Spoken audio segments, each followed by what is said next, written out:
Last night, the few words I shared with everyone, and I think, Lou, you were with us, weren't you? What was the gist, Lou, of last night? What did I say? Do you remember? Am I putting you on the spot? Okay, don't let me put you on the spot. All right. We spoke about freedom, and just 2 lines for those of you who weren't on Zoom last night with us. And the ones who were on Zoom don't answer. When did the Jews obtain their freedom? Surely they obtained it when the Red Sea, the waters parted, and they got to the other side. And all the Egyptians had been destroyed beside them, including innocent animals. Yeah, well, that's human species. Okay. Were they then not free? When they arrived at Mount Sinai, were they not free? When they arrived already, when they were traveling in the desert for 40 years, who would agree that we then thank God for freeing us from slavery? We say it every Shabbat morning. Answer, please. It's not a trick question.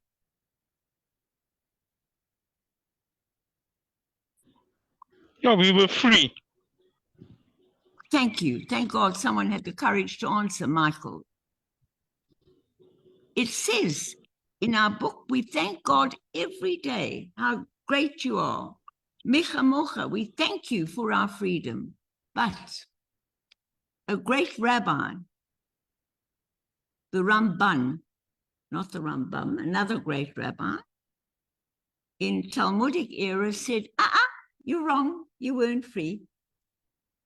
Why? And we keep on repeating this. Why do you think they had to travel for 40 years in the desert? Why? Come on, please. A drosha is not me talking. It's us discussing. Why did we have to travel for 40 years in the desert when we know very well if we had have gone the route, we'd have been there maybe in 2 years? Huh? Why did we have to travel for 40 years instead of maybe 4 months? God didn't make time for us yet. Why? Will you open your mouth and talk? It was not for us to go through until God said. Okay, yes, God told us you've got to go that way and travel 40 years. But what was the reason? There is nothing from the mouth of God to Moses that is not based on logic, reason, and science. I'm going to get that in your head if it's the last thing. It won't be the last thing because we'll repeat it for the next 3 sessions. We're going to repeat it. What was the mindset of the 700,000 people traveling in the desert? Huh? Slavery, of course. To get to the promise. They slavery. Just the way we today, and that includes me, those dark thoughts come back. What happens if I don't achieve this? What happens if? You're in slavery to your own mindset, to your own subconscious mind, the conditioning, the programming. Now, I tell you every time, Hitler, his programming was so complete. He grew up with it. We don't know where he got it from. But in that case, his programming was so complete, not for one moment did he doubt. He had to destroy not only the Jews, not only 6 million Jews, 300 million Poles, we forget, righteous Christians who stood with us. And in a war, how many millions died in the war? The Second World War. How many? I don't know, about 20. 50 million. They say between 50 and 20 million people died. So that mindset had to be completely eliminated in the 40 years in the desert, because they thought as slaves, they expected manna to come from the heaven. Even as slaves, they weren't starved to death, or they wouldn't have been there to walk out of Egypt, would they have? So they had food. In fact, I think the word slave must have been more like an employee today, because we know that that's all the labor that was used everywhere in that era. We were nomads. We didn't settle in one place, and we were nomads too. We never had a land. The Jewish ideal is the first attempt at nation. It didn't exist anywhere before that. But that mentality of being a slave, they weren't starved to death. They always had a roof over their heads. And when Moses, as you and I know, disappears up the mountain for 40 days, immediately the fears and the doubts came back. May the words of my mouth and the meditations of my heart, don't let those fears and doubts come back. God's time will be there for you to achieve in your lifetime what you want. Don't. So, as I said, that mindset of slavery, God can't suddenly say, okay, I'm making you brand new now. No, God created us in his image and gave us total control over our own lives through how we think. As a man thinketh, so he is. That's proper normal knowledge. The thinking, I can't do this. Action, sit at home and feel sorry for myself. Results, you don't get what you want. Thinking, thank you, God, for giving me the ability to achieve what I want. Yes, it's difficult. Yes, it's very difficult. Yes, I find myself in this place in Hillbrow, in the Vistero Lou, for a reason. It might be difficult, but in this place, I found myself, this is what I want. Thank you for giving me the ability to achieve it, in spite of my aches, my pains, my worries. But then I must deal with those aches and pains. You've got to go and get your doctor to fix them up. That's what God's telling you. So it is very, very important. They were not freed when they left Egypt. No, that's freedom from slavery. The Jewish freedom is never from anything. It's a freedom to, in spite of what you're going through, to use science, medicine, each other, the Drosha, to go to a higher place for you. And you'll go to a higher place, and ideally goes with you. It is freedom to. That was the complicated message last night. Today, it's a completely different message. And these are the main two themes. Today's theme is, why go to all this detail? Because please remember, there are going to be 3 long chapters now with even more detail that we have. The first was only an introduction, how to build it. Now we're going to go into even more detail. Why? So, Teruma means a gift, to give of a donation, whatever you have. But when they gave all that gold and silver and brass and whatever, they didn't just pile it up and say this, they counted every single little piece. 100 million, I don't know, bolts of silver, 100 million bolts of brass, 100, so many Arcadia wood. They counted everything meticulously, and that's what we're going to do now for 3 long parishes. They're going to count everything meticulously. Who's an accountant here? Who can tell me why? Why? Why this fanaticism in Judaism? The most important part of Judaism is the last 4 chapters, the first one and the next 3 that finishes the book of Exodus. Before we even go on to actually building the tabernacle or being in Israel. Why? Anyone has any reasons on Zoom or here? Why? It's accounting like our SARS, thank God, have never done, down to the last cent. Why? Who can tell me? Brian, any idea? Anyone an accountant here on Zoom? Jacob, you're the nearest thing we've got to an accountant here. You're highly qualified, Jacob. Why are they counting everything and making a list for the next 3 long chapters of every single bit of wool, of dye, of skin, of brass, of gold? Why? Why? Does anyone ever do their accounts like that today? Yeah, our general expenses are, and they're in the region of what, about 2,000 a month? No. The Torah says no. Now let us see why.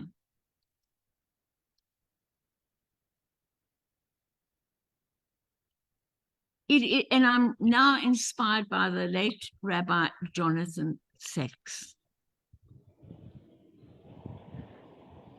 Have you heard the expression, the devil is in the detail? Who's heard that expression? Not so.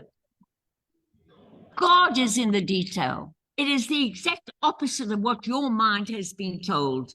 We are programmed by each other and society and generations not to achieve what we want.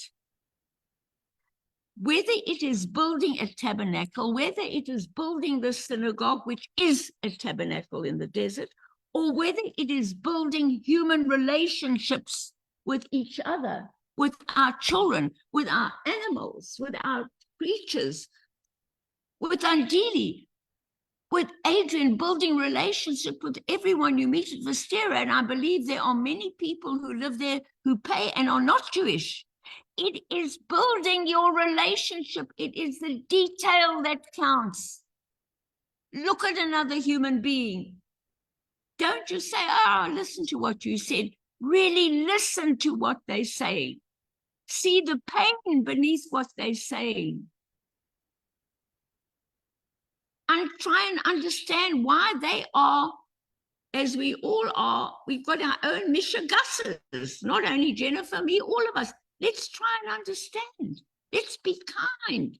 Let's look at something to praise. The devil is in the detail.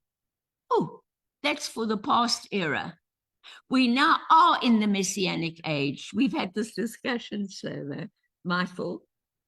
The Messianic age. Yes, it can mean a Messiah coming down. I don't believe that as a progressive do, but I believe in a Messianic age where the vast majority of people, doesn't matter whether they're Jewish or not, are going to be treating each other with kindness, with respect, whether they meet a man who has half a shekel or a billionaire. They'll be treated, everyone will treat each other, and we will help each other. Those who have money will give to those who haven't. Those who have love and a family will invite someone to come and have a family dinner with us. That's the devil. No, the devil says, yeah, you can't change it. Leave them alone. Yeah, they'll find their own way. I've got my own problems, and you go home to a lovely dinner. No, God is in the detail, and that is the difference. Why we go into excruciating detail, because God wants us through Moses and his magnificent teaching in Torah to understand that we must have the patience in the 3 coming weeks to sit and read and read and read and understand. Because if you have no patience in this modern day to read how they built a tabernacle in the desert and how they built great temples which have been destroyed, you will have no patience with yourself, your illnesses, with other people, and you will not understand what it is to be eternal, to overcome and to live another day and another day and a year and a year and a year and a year and a year and more, and overcome those aches or pains or mental, I fear. You've got to, God is in the detail of human relationships, whether you build a temple or you build a house or you build, and it goes a step further, the great rabbis say. When you build a house, when you discuss it with the architect, build it with love. Tell him you know something. You know what, my children and I and my babies, my kitty and doggy are going to be in this house. I really appreciate you going to such detail with me because I know how much you care. And in the way you care, it will come through your hands, through your builder's hands, and there'll be love in this house. If you cannot understand, and an energy goes with every action, it doesn't matter who the builder is, he's part of God's creation. If you talk to him like that, not just a machine, okay, it'll be 2 cubits, 3 feet, 5 foot. No. When you build a home, use that person as well you're talking to show him or her or them how they can build with love and pride in what they're doing. They're making a home that is a home. It's a holy place that we can be with the ones we loved and express all of God's kindnesses and compassion and joke and have fun and have arguments and say, I'm sorry, I didn't mean it. I love you anyway. We've got to understand it. Yes, it's not an easy way to understand, but Judaism is, as we always say, it's not just praying, it is acting. And it's not only acting with those you know and love, it is acting with every single person you meet.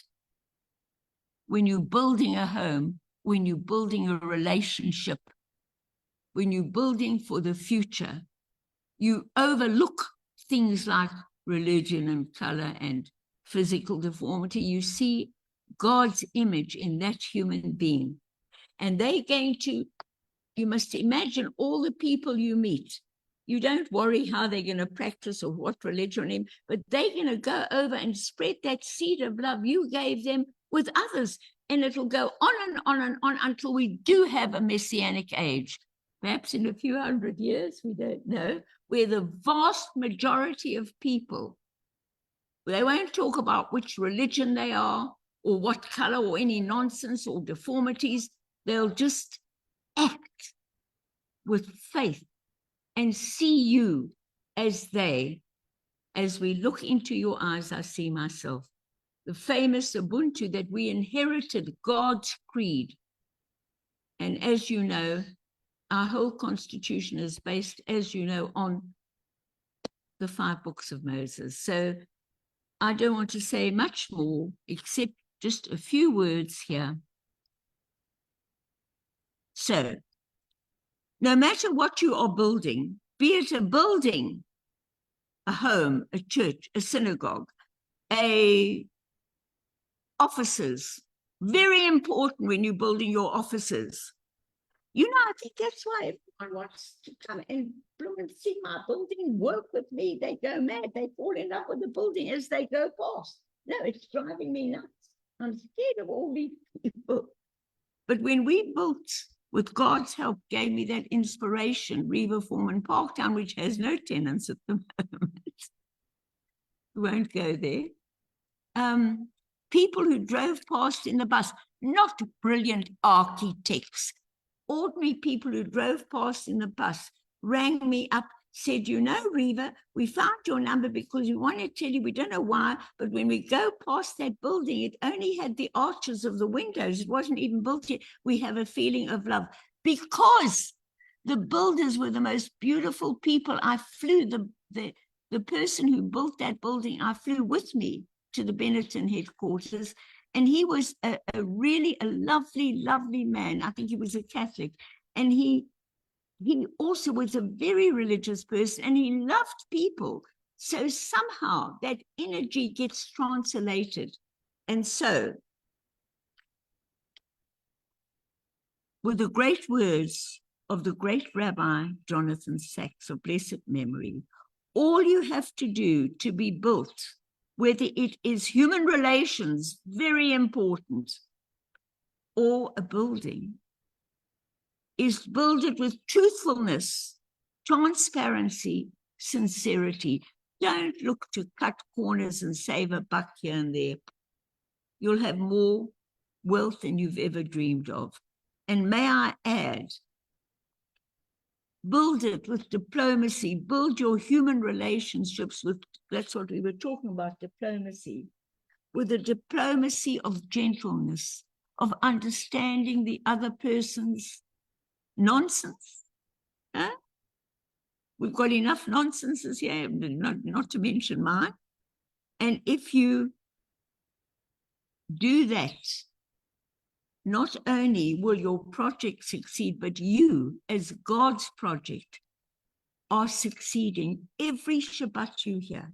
And particularly now with these conclusions of these, the patience to listen to these droshas and measurements every week, you are building your mindset of belief in yourself with love so that you can compliment another person. So you can tell your daddy whatever, he's the best daddy in the world, right? That is what Teruma is all about. And that is what the treasures that we have, and that is what God has given us, has donated to us, this magnificent heritage of understanding his creation, our minds, and spreading in his image that light and love to the whole world, even those who don't understand us. Shabbat Shalom, and we will now